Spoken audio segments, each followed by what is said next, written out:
Hello, YouTube. This is an alcohol review of the Hard Truths Toasted Coconut Rum. As you can tell, a poor choice of color design. Off-white with golds and tans. It's kind of, You boys in marketing might want to reconsider your choices next time. Now, the back isn't so bad, but there's an awful lot of text done awfully small.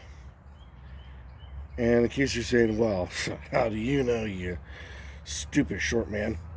Well, this has kind of been my jam for close to 30 years. Not just labels, but all varying types of print sort of things. I do like the texture, you can feel it, but that's about as far as I'll get with this. I mean, looking at the store, I'm sort of staring at it and wondering, what exactly am I looking at? I was like, oh, it's a still, a modern day. Okay, that's what this is. Just drawn by a 5-year-old. So, sorry, boys. If I normally try to be positive on these things, but I like the feel of the label. I don't like the color scheme. I'm not a huge fan of your choice of art. Yeah, probably looked great on the screen. Probably did. Yeah, I should have printed it out and sat it around the office a few times and played with it that way just to see what would happen. But enough of my picking at something as minute as the label, when really this is more about the rum in the bottle. So, according to said evil label, toasted coconut rum, handcrafted in Brown County, Indiana. So, when you think pirates, think Indiana.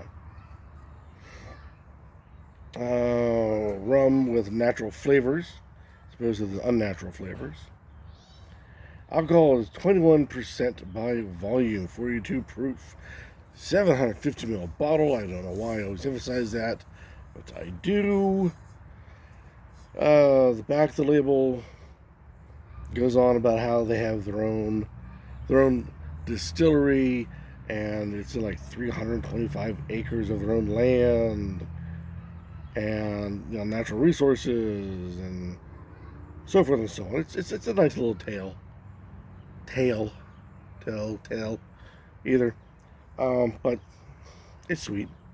Now, when you read these things, I found through the years that a great hint is what they advise you to do with it. Such as, in here it says, flavor house, toasted flakes, coconut, cane sugar, natural sea salt. This rum is easy to drink alone. Perfect over crushed ice with a squeeze of a lime or tropical twist that makes yours the best tiki drink on the block. Now, I have found that when they say it's best to have, or great in any of your cocktails, and they don't mention it by itself, there's a reason for that. It's not very good by itself. If they simply say, all by itself and not, they don't really mention much about cocktails, it's a pretty good standalone.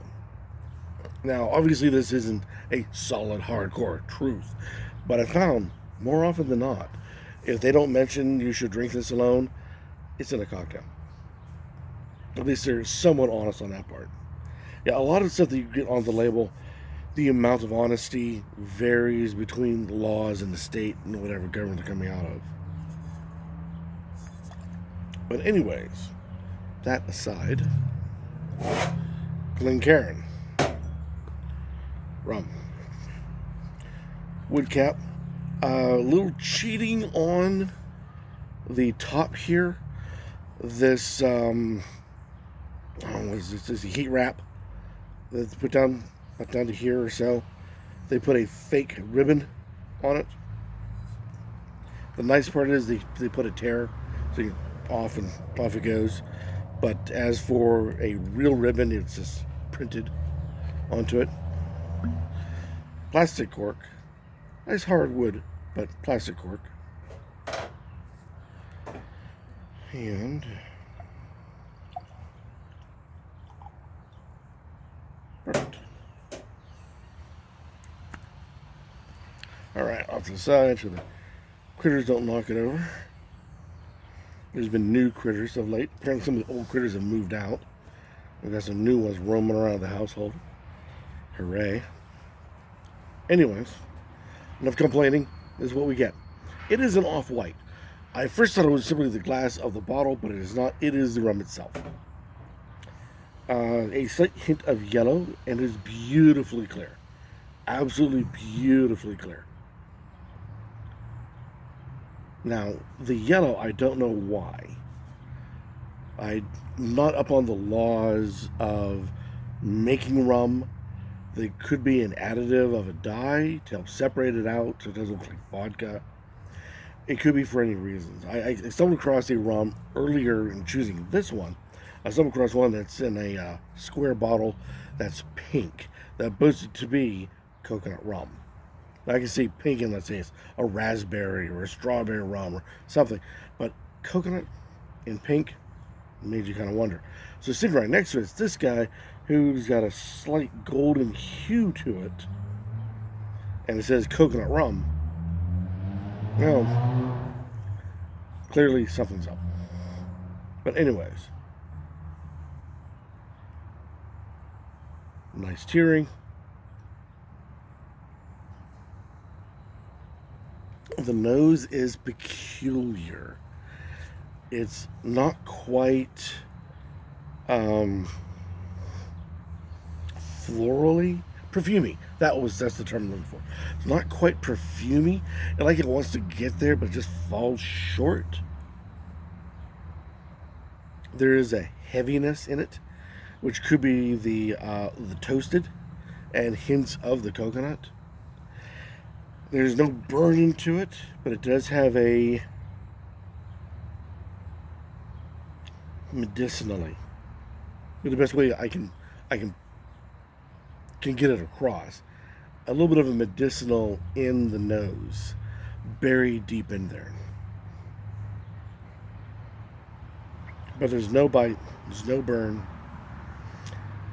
It is a little thick on the nose as well. So keep all that in mind. As for the coconut itself, the smell of coconut, it's not very strong in it. It's more toasted, artificial toasted. It kind of fights and argues with the coconut part, but not enough to be offensive or to go, hey, that smells fake right there. No, it's not that bad. But it's getting there.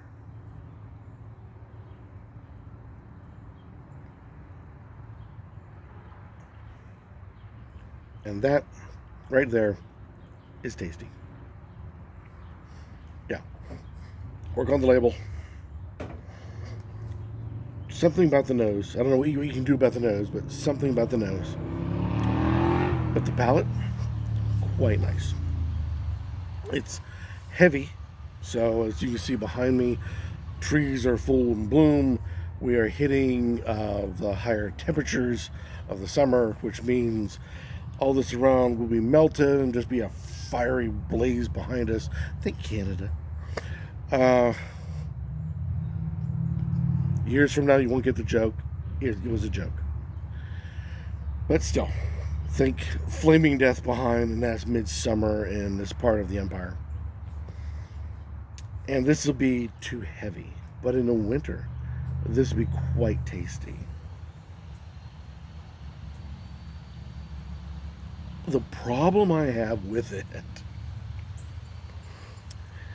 and this is going to sound peculiar, is that I've had quite a variety of other coconut rums and found them to be tasty and delicious, and mix it with my colas and Just absolutely wonderful stuff.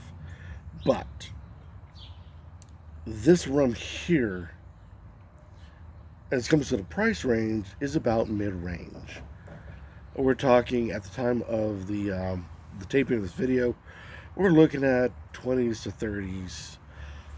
How the laws changed with the tax and everything else, but out of my pocketbook, it was about 20s to 30s.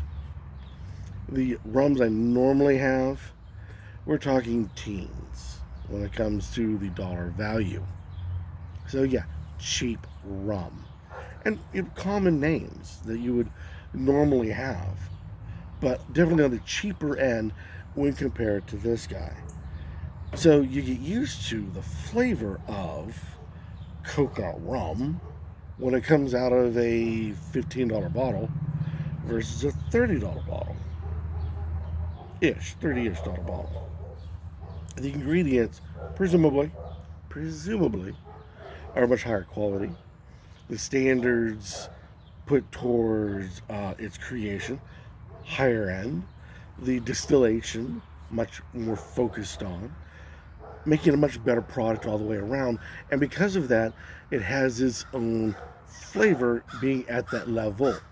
Now, having this stuff, which is that level here, and I really like my coconut rums at a much, or here.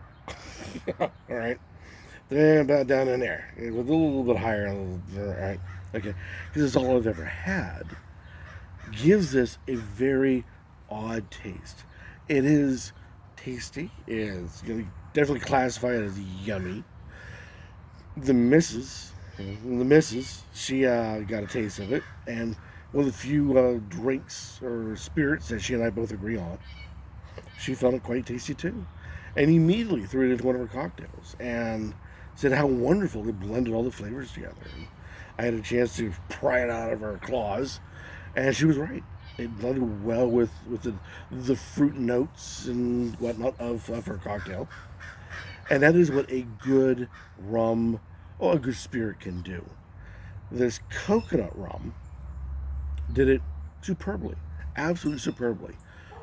But it's so rich that you can't help but think it's not your normal, typical coconut rum. Think of it as being a big fan of macaroni and cheese out of a box, where they take a powder flavored cheese and you spray and mix it all, versus somebody actually took good cream, high-end cheeses, blended them together, pour over top of the pasta. It puts a whole different mouthfeel onto it, a whole different nose to it, a whole different taste level to it. And what you can do is say, this is the real thing. You have been snookered. You have been fooled. What you've been eating is garbage. And what I've been drinking, coconut rum wise, and I will admit it even then, garbage. This is the first time I've actually had a good higher end, if you even want to call it high end, a much higher end flavored rum, coconut rum. And it's so different that all I can say is yummy. I can't say, oh, taste the coconut, taste the toasted, taste it. It goes past that point to just, it is delicious. And almost like it's its own different beast, its own different creation. See what you guys think. Besides the piss poor labeling, it is to my glass, it's a really good product. Any comments about this? Down below, we warmly accept it as always. Or better yet, go out, buy it, try it, and let us hear you guys on the YouTube Spirits community about Hard Truth Distillery Company toasted coconut rum, and what you guys have to say about it. Maybe you're used to that level of flavor, because I clearly am not. I'm just, clearly on the bottom end when it comes to my flavored rums. And this is an interesting, dabbling into mid to upper tiers of flavored rums. At least that's how the view is from where I am sitting at this point in time. But until next time, keep on drinking.